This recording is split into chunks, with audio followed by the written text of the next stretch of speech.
नमस्कार दोस्तों, मैं हूं खेत सिंह राजपुरोहित। आर्थिक स्थिति और विपरीत परिस्थितियों में कई ज़रूरतमंदों को समय पर इलाज नहीं मिल पाता है और उनकी ज़िंदगी उनके साथ पूरे परिवार के लिए अभिशाप बनकर रह जाती है। ऐसा ही मामला सामने आया शिव तहसील के ग्राम पंचायत बीसू कला में। आर्थिक रूप से लाचार एक पिता के लिए इससे बड़ी क्या व्यवस्था क्या होगी कि पहली संतान के जन्म की खुशियां महसूस करने से पहले ही अपने जिगर के टुकड़े को उसे जंजीरों से जकड़ने को मजबूर होना पड़ा। म- मजबूरी, गरीबी और विवशता की यह कहानी बिशुकला निवासी अनूप सिंह राजपुरोहित की है। मेहनत मजदूरी करने वाले अनूप सिंह के घर 14 साल पहले एक बालक का जन्म हुआ। परिवार की खुशियां आई। इस बालक का नाम लोन सिंह रखा गया।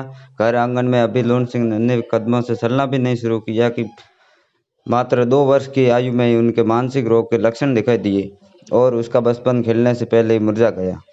13 साल की आयु पूर्ण कर चुका लोन सिंह गत एक दशक से जंजीरों से जकड़ा हुआ है।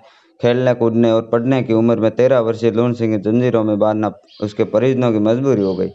घर के सिरा को बेबसी से ऐसे जंजीरों से झगड़ा देख परिजनों के शहरों से भी मुस्कुराहट गायब हो गई। लोन सिंह के पिता अनूप सिंह राजपुरोहित ने बताया कि जन्म के 2 साल बाद से ही उनके जिगर के टुकड़े की जिंदगी मजबूरन उन्हें जंजीरों में कैद करनी पड़ी। उन्होंने बताया कि जब लोन सिंह 2 साल का हुआ तो अचानक पागलों जैसी हरकतें करने लगा।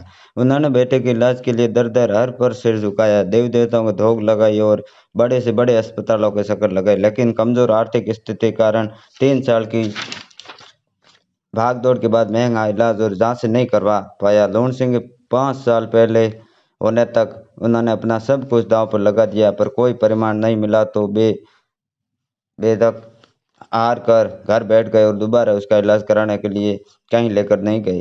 धीरे धीरे लोन सिंह की पागलों जैसी हरकतें बढ़ती गई तो मजबूरी से उसे घर के आगे कैर के पेड़ के नीचे सांकड़ से बांध दिया गया।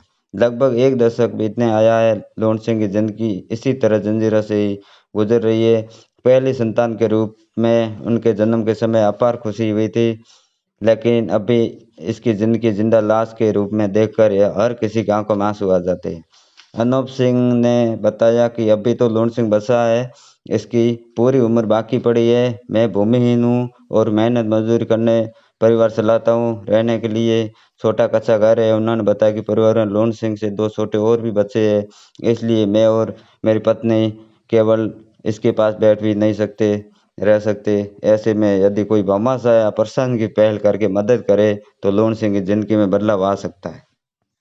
उनके पिता अनूप सिंह राजपुरोहित ने बताया कि अब तो सिर्फ सरकार के ऊपर ही है। अगर सरकार व प्रशासन साथ दे तो लोन सिंह की जिंदगी बदल सकती है और भामाशाहों से भी उम्मीद है।